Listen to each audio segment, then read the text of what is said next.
Hey, everybody, this is Tim Shaw, and thankfully we made it back on. We had a little bit of a technical difficulty. And you know what? I'm going to blame it on somebody. I'm going to blame it on somebody. I'm going to blame it on, well, I'm not going to blame it on our guest tonight.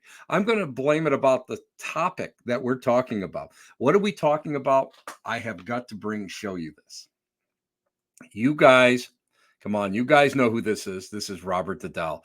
He is a citizen of Key West. He is probably one of the most haunted dolls I've ever known.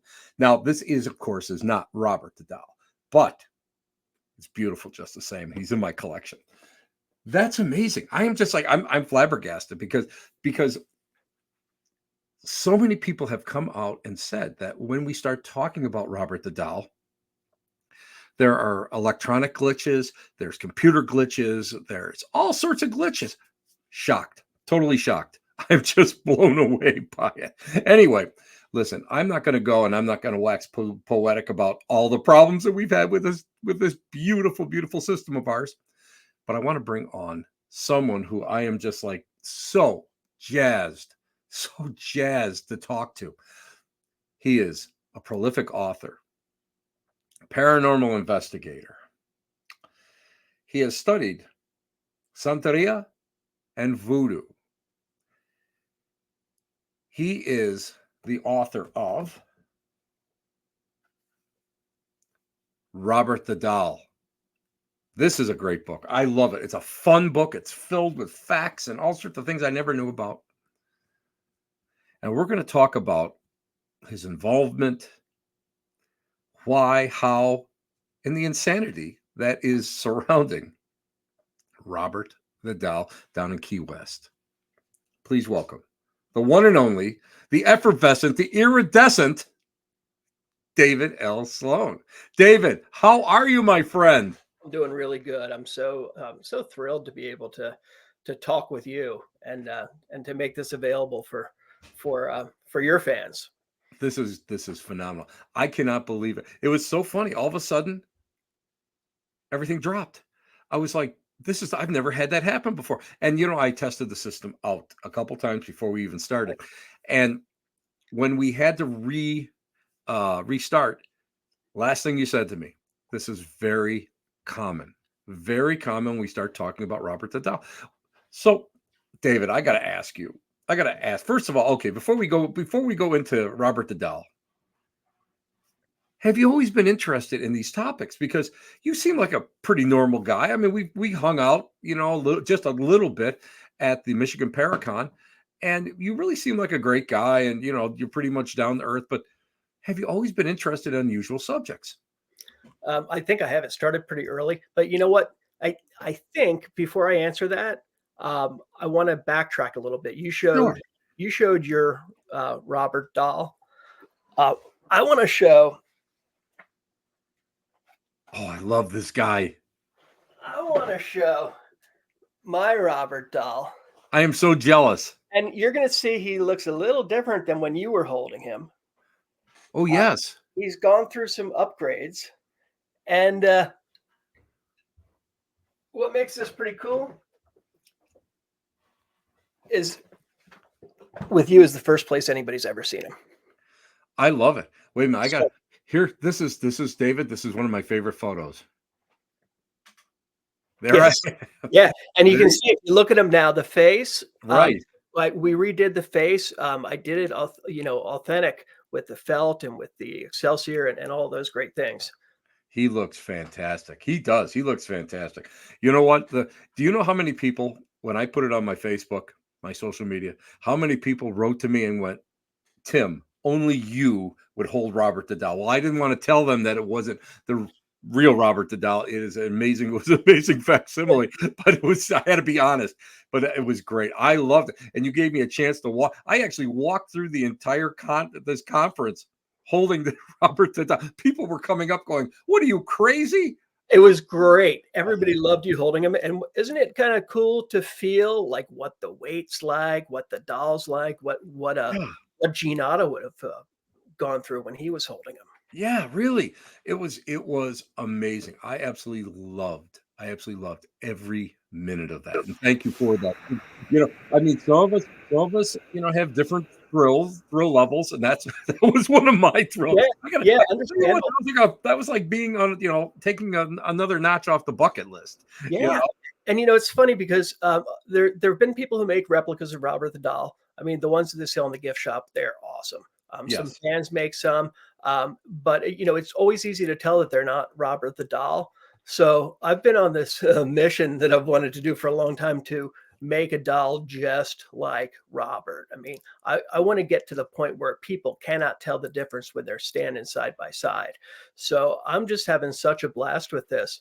And part of the reason I want to do that, Robert has multiple entities within him. And, right, the one that we believe is the original spirit and the pure one is a little girl. And there's always been someone who took care of her spirit. And the first was Gene Otto, right, up right, until his death. Shortly after that, Myrtle Reuter came in, and she saw Robert as the little child. She could see that spirit, and she nourished and took care of that spirit until the other spirits grew stronger. And she that's when she donated him to the museum, saying she had been locked in her room. She died 101 days after she donated the doll, and then shortly after that, uh, I came to Key West and met Robert. And it's a really weird thing because at first, I didn't realize there were multiple entities, but I right. saw that child's spirit. And, Robert was the enchanted doll at that time, and there wasn't. I mean, there was the mysteries around him, but it wasn't as people didn't have the perception of evil like they do Hmm. today. And the evil feeds. When people bring dark energy to the fort, it'll feed the other entities there. So what I always try to do is really take care of the spirit of Right, of the right. child. I mean, because Robert's an artifact. I don't own him. He's owned by the Fort East Martello Museum, which is operated by Art and Historical Society, Key West Art and Historical Society. And he's a very old doll, very fragile doll. So they protect him as an artifact, and that's why he's rarely out of his case. Um, but when it comes to his spirit and nourishing that, that's how I became a doll tender. Or a doll wrangler is probably a better description for you with that. Well, it's funny because I try to, like when we're setting up for the tours there at night, me and the other doll tenders we'll talk to Robert, and we're really paying attention to the child's spirit. And like I taught her how to count in Spanish, and uh, Wow. and then Wow. since she's probably Bahamian, I got this book on the history of the Bahamas from the era when her parents would have been there, and I'd read like a little paragraph here and there each night, saying, "Hey, this is what it was like where your parents are from." And so we'll do things like that, because you think for a child, if they constantly have people coming in with a lot of them thinking that you're something evil, it's got to be hard on you. And Hmm. it's the same thing. It's repetitive with people coming in and doing the same thing. So we try to mix it up whenever we can. I mean, I'm sure she's tired of hearing the same story that Oh yeah. all tenders tell every night. But that's why we try to mix it up and form that relationship. It's funny. It's funny, David, because matter of fact, I just did a talk on haunted objects, and I brought some of my stuff. And what people don't realize is that everything that's haunted is not necessarily negative. And then when you have a doll such as Robert, where there is a transference of spirit of, let's say, the little girl that's in there, they don't realize that they think on that level, this child's level. And when you go and you constantly reinforce negativity into a child, what happens? That child believes that that is its reality.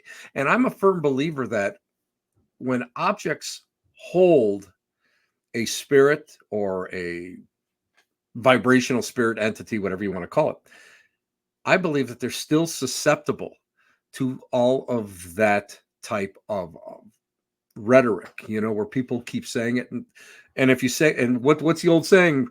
Let's think about it, David. You say something enough, it becomes the truth. Mhm. Mhm. You know. Now, but let me get back to that first question because you fascinate me. You fascinate me. I absolutely love talking to you. I just wish I wish we had time to get out of the venue and actually have dinner or something together because I I think know. it was just amazing to talk to you and be on and we were on a panel. Hold on, let me show everybody this this is the group that we this is the group that was on the panel. Yeah. There's John Zaffis, myself, Becky Galantine, who is an amazing collector, and of course Robert and the amazing David Sloan. And that's in the green room, just to let you guys know. That's in our green room. And that was really that was just an honor for me to be up there with you guys. But Yes. Same you here. know, uh it's a when we start talking about you yourself, have you always been attracted to this stuff? I mean, I've been, I was exposed to this back when I was a kid, with my relatives being in the Lilydale Assembly and all that. Uh, have you always been interested in like I don't want I hate using the word occult. Let's go eclectic. And Yeah. eclectic matters because not everything, occult has that really bad connotation to it sometimes. So let's go with eclectic manners, unusual manners. So I had a kindergarten teacher, Mrs. Ubeseder, and I grew up outside of Philadelphia, and every morning that we'd go in, she'd tell us ghost stories. She had a Oh, Native American wow. spirit that lived behind her walls, and it used to throw her cat down the stairs. It did. I mean, there were really cool Wow. stories. And so, as kids, that was what we looked forward to. First thing in the morning, going and hearing a cool ghost story. And they'd always be short, but she'd just tell us like an update on her ghost. And she told us on the last day of class she was going to show us a slide or a photograph of the ghost. And the last day she did, she came in with a slide photograph. It was a picture of a flower pot on a windowsill, and you could see the ghost behind it. So that was always really cool. But then, my parents exposed us to a lot of great things. My dad has always been into family history and genealogy, so he likes collecting things related to that. Uh, Hmm. we always went to cemeteries to look into family history. I remember as a kid doing grave etchings on some of the really old cemeteries. And then I have my great great great grandfather. He actually had a monument business in Elkton, Maryland. So he made a majority of the tombstones Wow. that you'll find in those cemeteries. So part of it, I think, kind of runs in the family. And then I was really fortunate to have the exposure of people who didn't shame the idea, because today everything's ghost everywhere, everywhere on Right. Facebook. Right. So a lot of people don't realize that there were times in our lives when if you talked about a ghost, people thought you were crazy. So in the 1970s, for people to talk about ghosts and to show us pictures and to tell those stories, it was rare, and so I'm very fortunate Hmm. for that. It was funny because I went to a Catholic school, and during the summer we'd go visit relatives down at the Lilydale Assembly. And I always remember I had to do a what did I do on my summer vacation essay. And by the time I was done telling, writing this essay, I got a little note back saying, Mr. and Mrs. Shaw, can we have a conference, please? So I mean, it really wasn't. It wasn't until was it the if I know you'll remember this, the old ABC movie of the week, and they started bringing out things like Kolchak and gargoyles and all that other stuff. That's when things started to get a little bit looser, and then we started going into the new age, and the rest is pretty pretty much history now the way it's Yeah. going.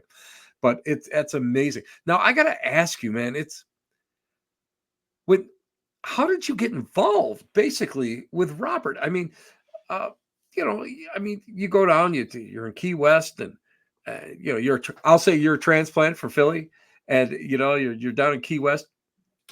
What drew you to this doll? So And I'll say the enchanted doll because it wasn't really Robert at the up to that point. yeah, well, I'll tell you this. Uh, I feel like it wasn't my decision. I tr- and I truly feel that.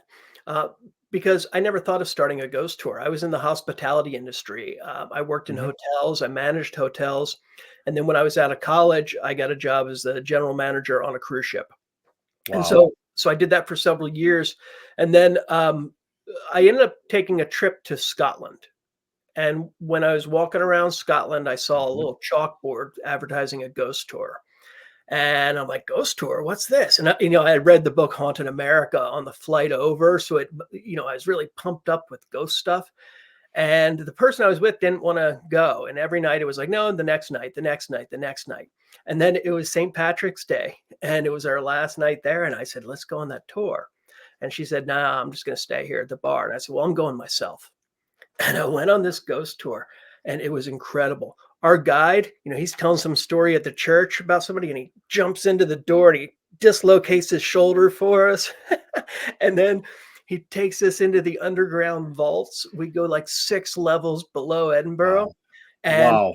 And Wow. one of the guys on the tour, um, he was standing at the back, and he started screaming. Stuff was flying out of his backpack, and it was getting pulled up and down. And I look at all this stuff and I'm like, whoa. I'm like, this is what I want to do, because I looked and, so we had 30 people in our group. They did 5 tours a night. We ran into 3 other groups, and you didn't really have ghost tours in the United States. I mean, Mhm. I think New Orleans might have had one. St. Augustine had one, and Charleston had one. Um, but there was no internet. People weren't talking about it. They were mostly a Halloween thing. Yeah. So I looked at the numbers and I'm like, these people are making a lot of money telling ghost stories. That's what I want to do. So I quit my corporate job. I mean, living on the cruise ship was great, but I quit and I moved to Charleston to start a ghost tour. And I saw they already had one. And I believed, like, hey, you don't move in on someone else's ghost tour. Right, I agree. I agree. Today people don't care. They'll come in, and that's why you have a lot of bad ghost tours out there, because they're not like run by the locals. So I moved. I go back to my parents' house. A friend in Key West calls, and he said he was looking. It was pre-cell phone. He was looking for me. My dad passes off the phone, and I told him my ghost tour thing, and that I didn't know where to go. And he said, "Come down to Key West. Uh, it's an old city. I'm sure there's ghosts here. You can sleep on my kitchen floor." So I packed up my life and drove down to Key West, slept on his kitchen floor, couldn't find anything about ghosts. Went to the library, nothing. Went to the bars. I was tipping bartenders like big tips and saying, "So I hear this is the haunted bar." And they're like, "No, nope, not that I know." So so nobody's talking, and after 2 weeks, 2 trips to the library, going around town, I'm finding nothing. So, I packed up and I was leaving, and I got lost in Key West. And I'm so frustrated because I didn't know what was gonna happen with my life now. I was 26 years old, and I'm like, "What do I do?" I just quit my great job. Right, Um, right.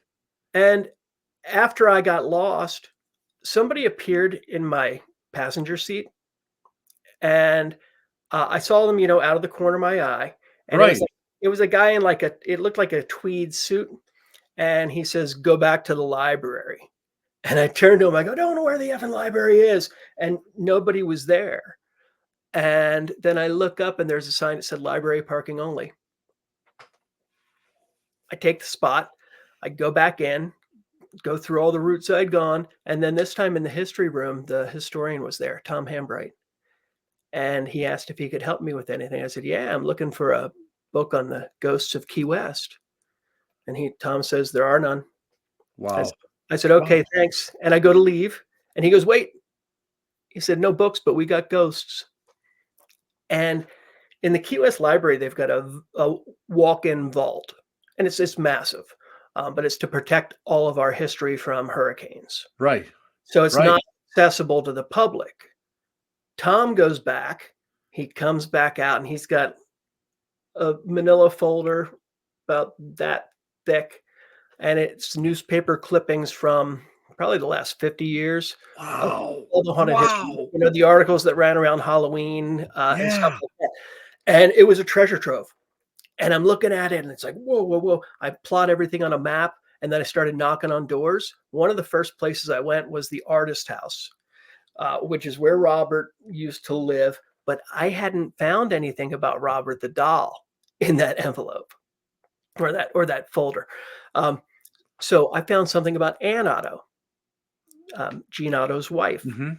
and that she's supposed to haunt the house. So I knock on the door. Daryl Myers was the owner. And this was a time in Key West when people had owned places for a long time, for like decades. So they had lots of stories. And I said, "Hey, I'm here to talk to you about your ghost." He said, "Oh, you want to hear about Robert?" I said, "No, I want to hear about Anne." And he goes, "No, no, no, you want to hear about Robert." Wow. And he starts telling me about a haunted doll. And I'm like, this guy's insane. And he invites me, he says, "Do you want to see the attic room where he lived?" And I think about it, and the phone flies off the hook and extends out. I kind of look at it. He goes, "Yeah, that's Robert. See?" And and then he says, "Follow me up." So I start walking. He goes up the stairs. There's a bookcase. The door to the bookcase opened up and blocked me. He said, "Just push it closed. You'll be fine." We go up into this room at the back of the house, and it's a narrow, almost ladder going up. And then you push open the hatch and you walk in, and it's like the bare attic ceilings like you'd expect. Yeah. But then the room was furnished with like a little rocking chair and a little bench and a little table. And it looked like a kid's tea party was set up. So this was Robert's stuff. It was the room that Gene had made. I don't like to call it a room, actually. I think more realistically, it's the space that he had made, because different section of the house, there's more attic after that, but Right. that was Right. Robert's area. Right. And I'll tell you, so I'm looking around, I'm like, this is very weird. And then next thing you know, the energy changed and it was like this negative heat energy. I thought I was going to throw up if I didn't get out of there. So I thanked Daryl and I said, "Where's the doll now?" And he said he's not accessible to the public, but he's stored up at the Fort East Martello Museum. Maybe if you give them a call, you'd be able to see him. So I thanked him and I left. Called the museum for about a week trying to get somebody who would bring him out. And then Stacy Russo, who was the curator at the time, she arranged to meet me. I go up. Nobody went to Fort East Martello Museum. I mean, you might get a couple people a day, people who are interested in Civil War Mhm. forts. And it has some cool Key West history stuff, but it wasn't. It didn't get visitors. So, uh, Right. so Like I most. so there was the person at the front of the fort. I think it was my friend Goody, or she's my friend now. Um, but then you go back, and Stacy comes out, and she's carrying Robert in his little chair, and she's talking to him, and she says, "Hey, Robert, this is David. He's starting something called a ghost tour, and he wants to take a few pictures of you." And she sets him down and says, "I'll leave you two alone." And it's another thing where it's like, wow, people in Key West are crazy.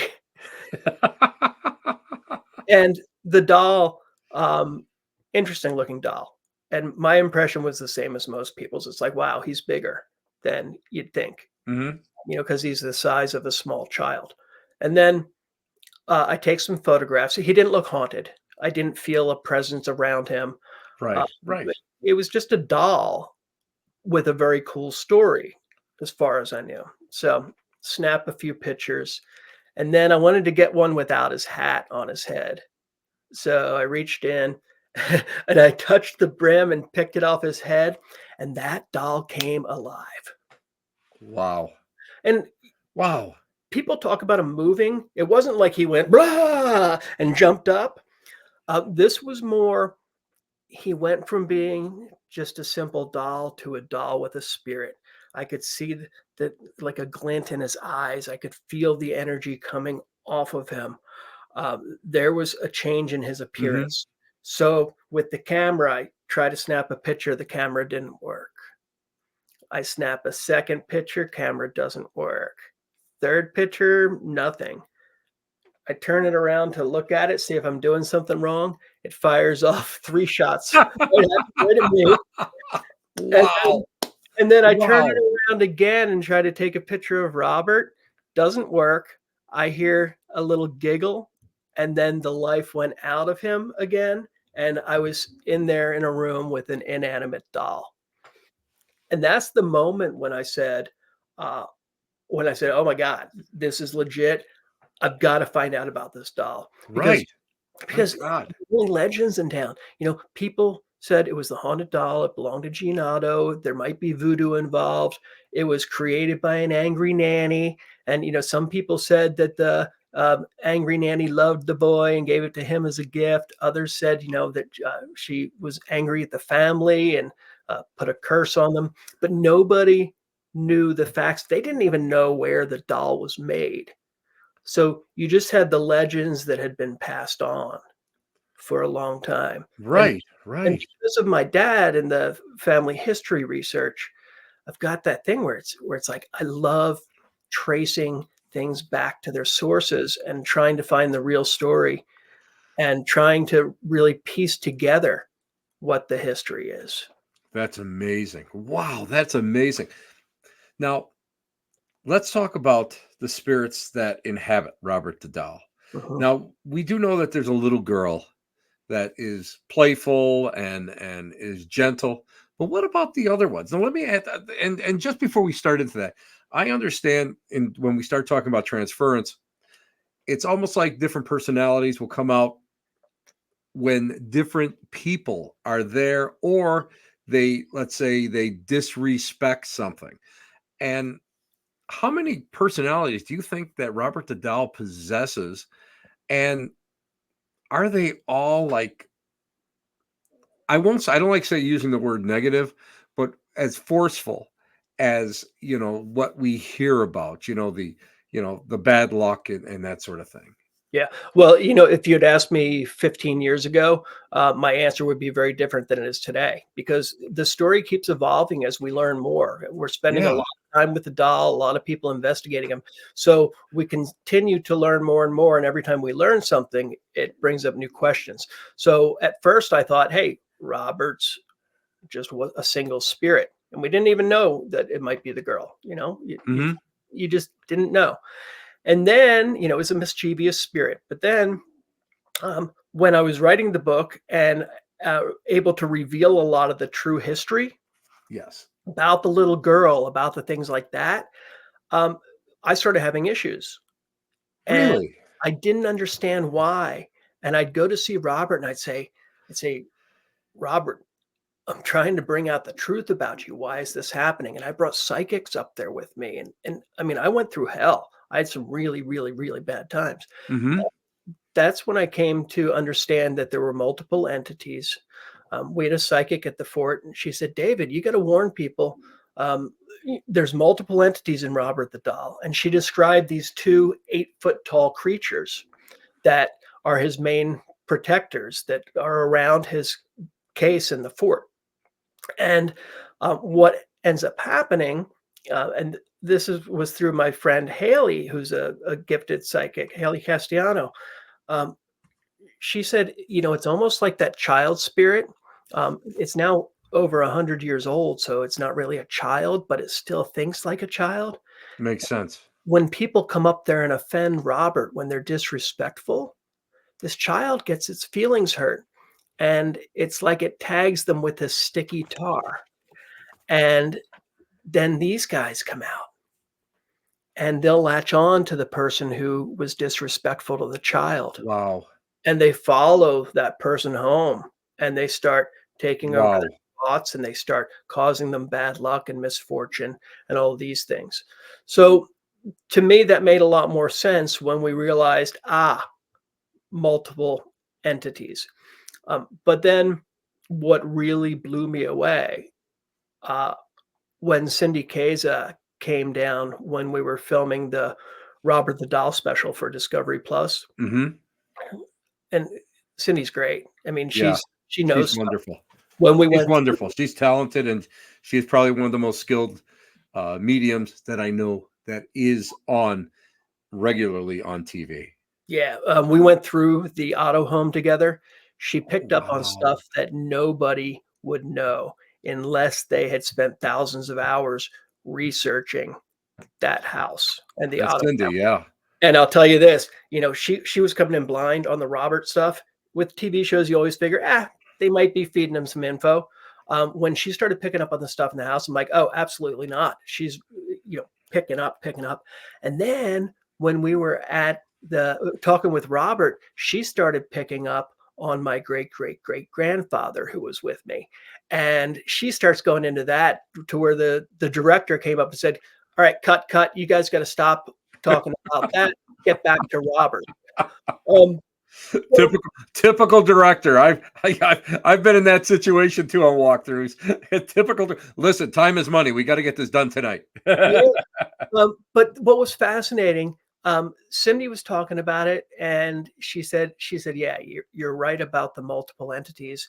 And what she picked up on was that she said, okay, yes, there was the nanny.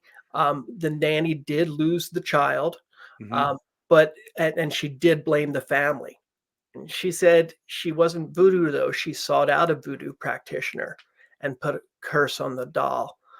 And what it did is it manifested as a portal inside of the doll. And this blew my mind. She said, you're not just dealing with three spirits. You're dealing with an unlimited number, hundreds or Wow. an unlimited number. So what it seems, based on what I gathered from everything she said, and based on what I see as well, uh, you got the little girl, you got the two main kind of gatekeepers, and then it seems like there's some kind of portal when other spirits can come out. And I love this theory because I always thought you can't have hundreds of people cursed by Robert the doll at the same time, because you'll have multiple people talking Mhm. about things. And if there are individual spirits sent out to kind of do the work for the child, then it starts to make a lot more sense. So, It sounds almost as if, see, a lot of people automatically will go and say these spirits are all totally negative. But really, when you think about it, they're not really negative. They seem to be like protecting the little girl. mhm, And that's what I think that's what people need to understand. mhm, Because let's face it, we live in a society that grew up watching Witchboard and The Exorcist and mhm, all these hundreds of thousands of movies that it's all black and white. It's either good or it's evil. In this case, it almost sounds as if it's actually good, even though bad things happen to people that don't respect the doll or the spirit of the little girl. So mhm. I really think that to me, of course, I mean, having my rather eclectic background, David, to me, it actually sounds like these spirits are actually good. They're not Mm. as malicious, although they can be malicious if disrespected or poked or prodded. And I've seen that 100 times. I mean, David, I recently at a location locally, I got knocked to the ground, Mm. knocked right to the ground. 40 years of doing this stuff, never been hit to the ground before, but Mhm. poked, scratched, knocked to the ground. Why?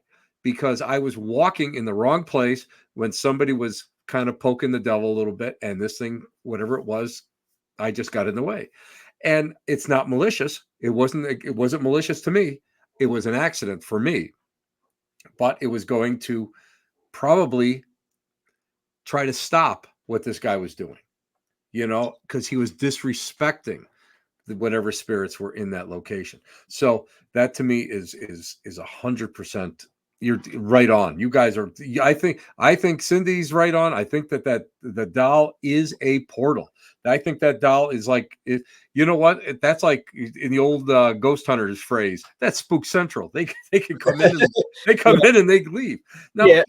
now, what are some of the what really upsets these spirits? And we all know that people, if you don't ask permission, let's say, to take a photograph, something can happen or whatever. But is there anything else that really really kind of pokes the devil with that a tourist, and I'll say just a tourist, comes in and disrespects the doll? What, Yeah, what doesn't it like? there's a few different things, but the first thing that I want to clear up, I don't think people should ask permission from Robert for anything. Hmm. That's a man-made legend about asking permission for, Oh, okay. because so many people were having problems with their cameras. Uh, so it evolved where somebody said, "Oh, he doesn't like having his picture taken." Oh, okay. Somebody else said, "Maybe we should ask him first." Or somebody at the front desk might have been saying, "Don't forget to ask him permission," to avoid these camera problems. But it was a Right. man-made legend. It's not like Robert the Doll ever said, "Oh, ask my permission to take a photo." Robert likes people taking photos and interacting with him because it's energy. Um, True. so, True. and then you know, how's he going to say yes or no? And and then when it really True. boils down to what I find is respect. So, pardon me. So if somebody goes in there and they used to have it Yes. written on the wall saying, "Don't forget to ask Robert permission to take his photo." So some people wouldn't do that intentionally just to be disrespectful, and then they'd end up with a curse. So you're going to find people who said, "I didn't ask permission and I got Hmm. cursed." If somebody goes in and doesn't see that sign and doesn't know that's a rule, Right. and they just take a picture, they're not being disrespectful, so they're not gonna have issues. People who go in and stick out their tongue, there's people who flip Robert off who have problems. Robert does not like drunk people. There was a tour group in there, and back when the trolleys used to go up there, the trolleys don't go to see Robert anymore. Um, but they the drunk person was in there kind of mocking Robert. His little lion that he holds, the little toy lion, Right. whew, threw it at them. This is an enclosed case. The next morning when they're in there, the staff came in and they're like, "Wow, yeah, it's like it was down there on the floor." And one of the guides who was there said it was like, "Whoa." So That's uh, amazing. yeah, and That then is so amazing. things can get even more intense. Sam and Colby, they came down to see Robert, and they wanted to test the curse for their YouTube channel, and they right out challenged him. And then afterwards, Sam had some relationship problems, and Colby developed cancer.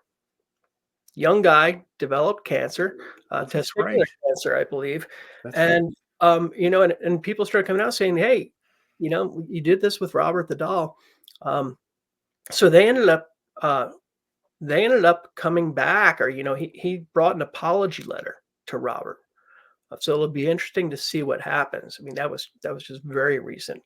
Um, But it makes sense. David, it makes sense because people don't realize that there are powers within the intention of cursing. And these things lay dormant until they are activated. yeah, And you have somebody going in there that intentionally is going to go and test this. Well, that negative energy has got to go somewhere. It's going to direct, it's going to target, and it's going to hold on. And yeah, and you have to, and I'm interested to find out with a follow-up with that apology letter, because you have to really kind of, like you said, you hit the nail right on the head. Respect. Any of these things you have to respect. Robert, you have to respect, and not so much the material, the material doll. You have to respect what it represents and what is contained within it. And yeah. that's where I've always had a problem with people that wanted to test this stuff out. I mean, what's the old saying, David? Be careful what you wish for. You Mm. may surely get it. There Yeah, you I, go. I That always say be, happens. be careful of the objects you possess, or one day they may end up possessing you. Yes. Yes, you got that But right. I'll You tell you got this: that right. Sam and Colby, nice as could be. I mean, I really like them. Great people, and we love having them out at the fort. They were doing some stuff in Robert's room, and they were filming. And Colby came out and he said, "There's a bat in there." And I'm thinking, we've never had bats in here. So me and my guy Dan, we go out. Um, Dan's the main, he leads most of the tours there. So people visiting will probably see him. We go and we look up, and it was a black witch moth, which which Oh, looks look, like they're yeah, a cat. they're They're good size. pretty rare. I mean, Yeah. in all my time in Key West, I've only seen one at the Wow. fort. I mean, this is the second one I've seen, but the black witch moth in different superstitions, it indicates a curse and a death. And it was perched right up above Robert the doll's case. And so I said, because Robert the doll controls animals, there's been so Uh-huh. many things that happen with Robert and animals. So I said, Robert, if that's you controlling that, then can you please have the moth land on whoever is here to curse? That moth dropped, started circling the room. Sam Colby, like, whoa, like nobody wanted to land on them. So it circled, but with the movement, it didn't land. But it's God, there's some crazy stuff. I would be so out of there. I'm not gonna lie. I've been in some crazy places. I don't push boundaries like that. I have to say. So that's neat. In the book, I got to in the book, you have a copy of a letter from a US president. Yeah. How did that come about? That I'm like looking at this thing going, how did that where did that come from? That's Yeah. amazing. Tell Yeah. everybody about that story. Yeah, George Bush sent him a birthday greeting. I think for his 100th birthday or 101st. So it's pretty cool. It's nice them sending something to Robert. But there is a thing where like people who reach 100 years old, um, the president oftentimes sends them um, uh, a little greeting saying, congratulations on your accomplishment. So somehow Robert the doll got on George Bush's birthday That's greeting great. wish. Yeah. That is Yeah. that is amazing. That is so that's great. Yeah, and it's funny because he got another one. He got another one from Donald Trump a few years ago, several years ago. That's this is great. I just think I think it's phenomenal. I really do. I think see, to me, little things like that just I just love seeing that. I love reading about it. How many letters does Robert get a year? The last count I was told was about 10,000. My And God. when we're in there every night, me and my team of doll tenders, we'll see the mail. They'll leave out the letters that have arrived, and some days he's got four or five. Some days there's none. But every week he's receiving them, so it's a constant, steady stream. And you figure, um, I started the ghost tours in '96 and started telling people to ask to see Robert. So he was brought out sometime in 1996. So you've got a lot of years there, but I mean, that's when the letters Mhm. started coming in. So, yeah, 10,000 is a pretty good number. Wow. What's the most bizarre thing that you've ever heard of or found out about that was associated with Robert the Doll? What was like now I'll tell you what, the lion getting tossed at the inside of the crate or the inside of the display. That's pretty wild. But what other things that have you like heard of? I'll tell you a few. I mean, there's an unlimited number of stories like that. I can't imagine.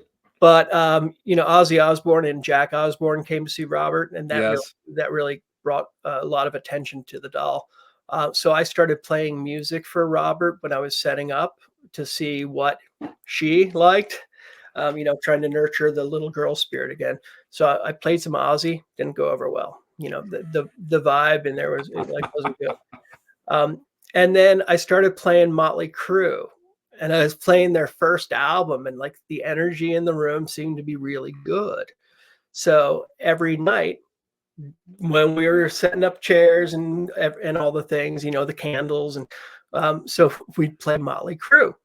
And then like 30 days later, it was Easter Sunday, and a reservation comes in for Vince Neil. And so I look at it, and I'm like, no way Vince Neil would use his real name to book something. And so I'm looking at the number. It was a Las Vegas number. He spends time in Vegas. Mhm. So, um, I'm doing the check-in for the tour, and I look over, and it's Vince Neil. Wow. Mhm. That's that's amazing. And I mean, it's almost like Robert summoned him to the fort. It's like, "Hey, I like this music. Let's get this guy here." So, so Vince came on the tour. He was great. And, we do some experiments with a cross because a lot of people get burned with crosses at the fort, Mhm. which I don't attribute to Robert. I think that ties into the Calusa Indians, because the fort's built on over the bones of Calusa Indians. Mhm. They didn't like Christians. So, but so he walked down there, and then uh, there was on one of the surveillance cameras in there, you can see him sitting down in Robert's room, and this orb like went around and went like straight into him. Um, That's cool. That yeah, is cool. yeah. So it was really cool, and he's amazing. I mean, and I grew up listening to him, and so I was just as happy. So who knows? Maybe Robert did as a favor to me, but that was really special. And Maybe Robert it's a little thank you to you, David. yeah. Brought him in, So you know? another cool thing that happened. Um, I had an autographed uh, picture of Eddie Munster that Butch Patrick had signed, Mhm. and Butch Patrick, another person that I greatly respect. So I had it hanging in part of the fort that we only use on the tours. That's off limits to museum visitors. And I was doing some cleaning, just decluttering some stuff, Right. and I put that away, and then I couldn't find where I'd put it. Oh, no. I mean, it Oh, was no. around somewhere, but I didn't know what had happened to it. And I think Robert must have liked that because about a week later, Butch Patrick showed up at the museum in the daytime, and he showed up with an autographed picture of Eddie Munster that he signed to Robert. And Oh god, this that's was great. completely unsolicited. That's So great. so that hangs in the gift shop now. It's just another one of those. What are the chances that that same week that the picture of Eddie Munster goes away, that it comes back? Exactly. That's great. Oh my god. Hey, let's talk about your tours. Yeah. Let's talk about let's go and talk about first about your tours, and then we're going to talk about your the museum. Well, here this is your tours. Tell everybody about your tours. So we do tours inside Fort East Martello Museum. Uh, Uh-huh. I started the first ghost tours where we stopped outside of people's houses, but then everybody wants more, so we started giving them ghost hunting equipment, and then they're like, "We want to go inside." So I started working with different nonprofit organizations in Key West, Awesome. to get inside. And what this means is that the ghost tour ticket directly benefits the nonprofit. That's fantastic. That's So, awesome. we do a revenue share with them. So it gets people inside the most haunted locations. And of all haunted locations, of course, Fort East Martello Museum is like, it's one of the best. USA Today regularly calls it one of the most haunted destinations in America. So we get people inside. They get a 30-minute ghost tour through the fort to understand the haunted history, because Robert is not the only spirit there. Mhm. And then they get a 30-minute seated Robert the Doll experience. Uh, Wow. that's where we have the chairs set up in Robert's room. We close off the gates to kind of, lock everybody in Mhm. there. And we'll show a short video that tells the true history of Robert the Doll, Awesome. so that people know, and that way they get to see the faces, and I get to know that they know the true history, that it doesn't get uh, change with every telling. And Yes. then the doll tender there will talk about the different theories about what's haunting the doll, and we'll run different equipment, spirit boxes, REM pods, and we'll try to get the spirit to interact with us. So that's the general admission tour. That's an hour. We Yes. also have the VIP adventure, which people love because after the Robert the Doll experience, we turn off all the lights and let them loose in the fort. We give them their own spirit boxes, Oh, all wow. the equipment you could imagine. That's wonderful. Yeah, and they get access to the old yellow fever hospital. I mean, it's a really cool fort, and we give them a map of haunted hotspots. So it's I mean, that's the experience that people love if they want something they're going to talk about for the rest of their lives. Seeing Robert's cool, but Yeah, but you know what? To be able to to be able to have hands on mhm. makes all the difference in the world. and Now, I'll to do go. it without a Sure. guide is really something else because nowadays it's unprecedented to to let anybody roam around on their own. So it's a pretty special thing. You better believe it. Now, we do have hauntedkeywest.com. Tell us about that. Yeah. So the my tours aren't the only tours in town.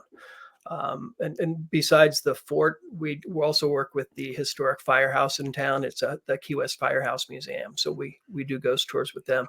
But Haunted Key West it's kind of my outlet to talk about all the other hauntings on the island.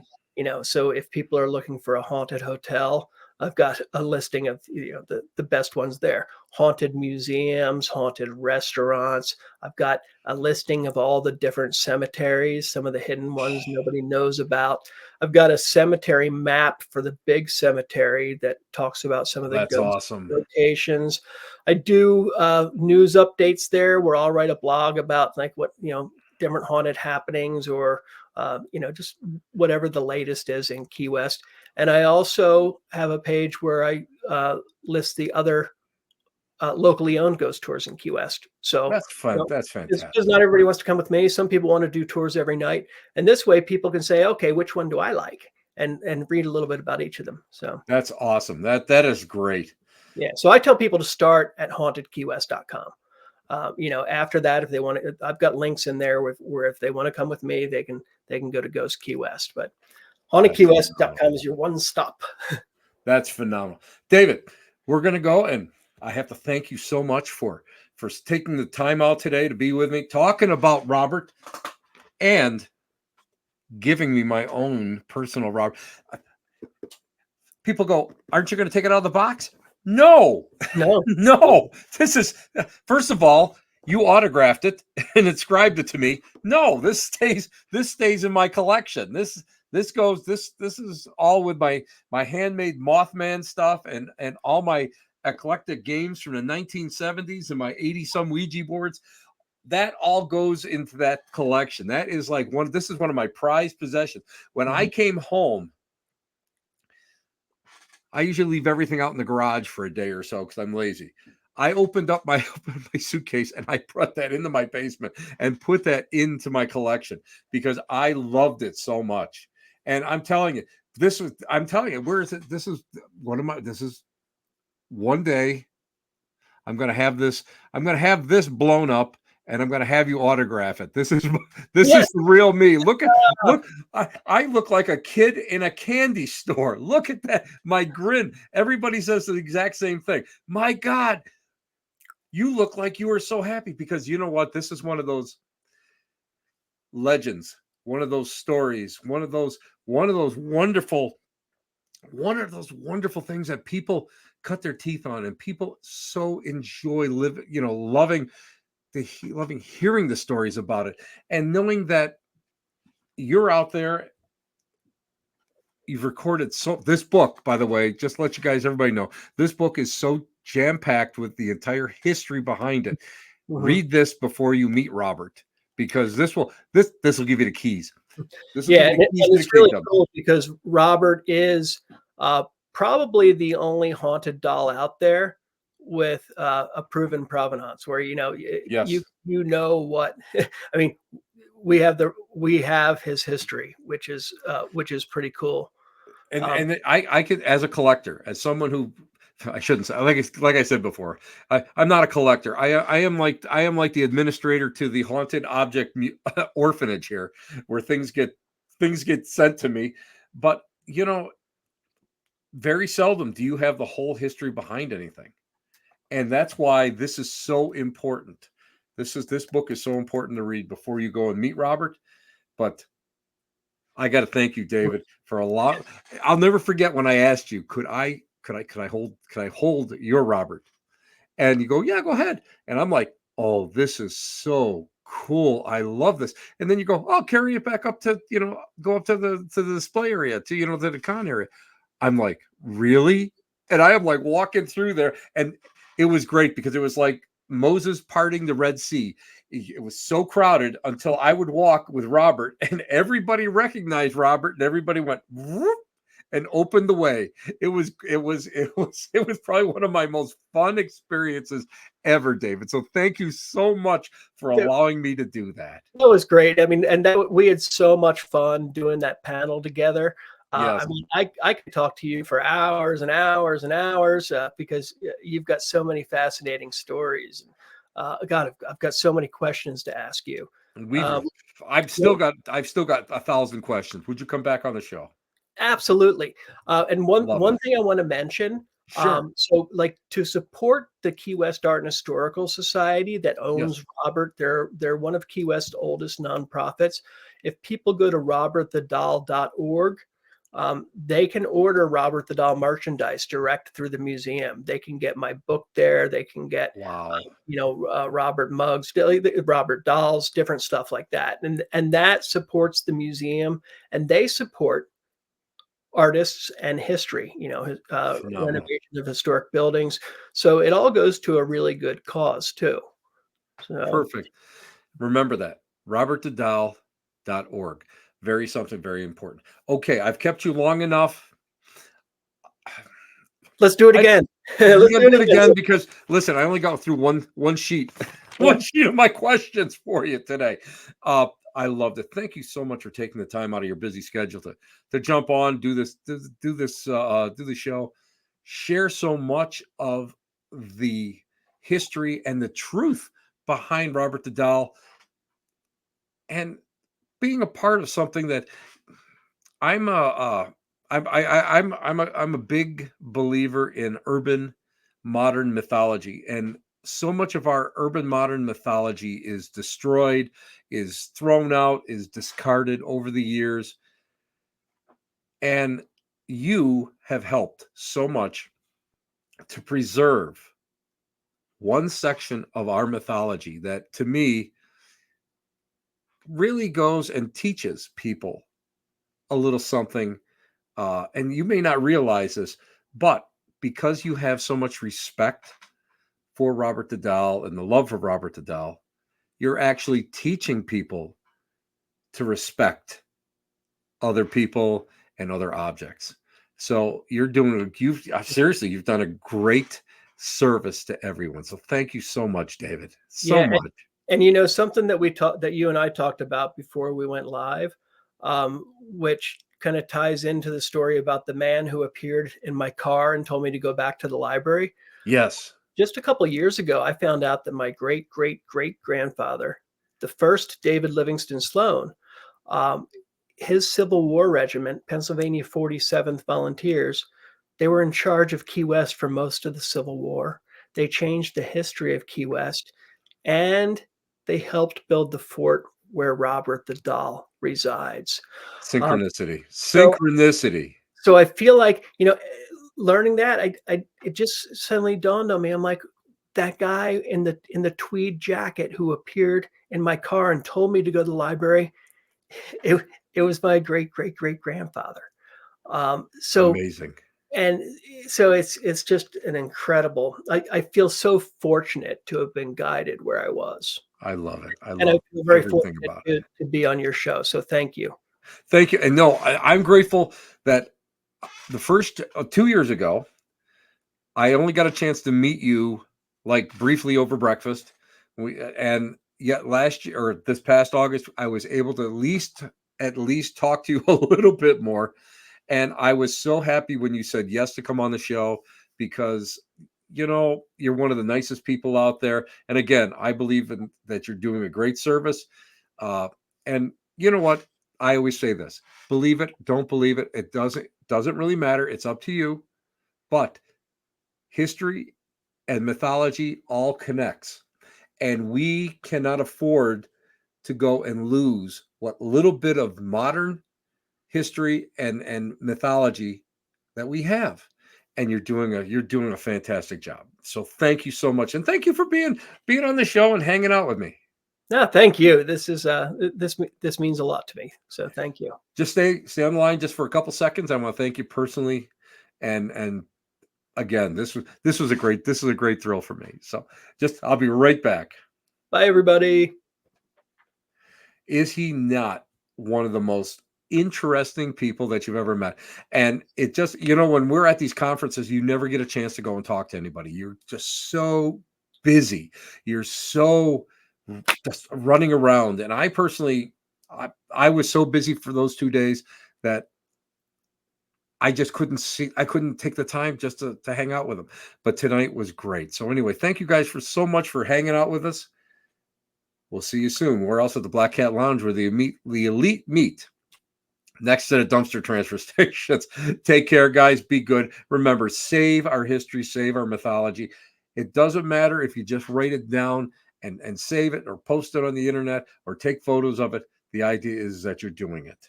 Okay? History is something that needs to be respected. Ciao, babies. Bye-bye.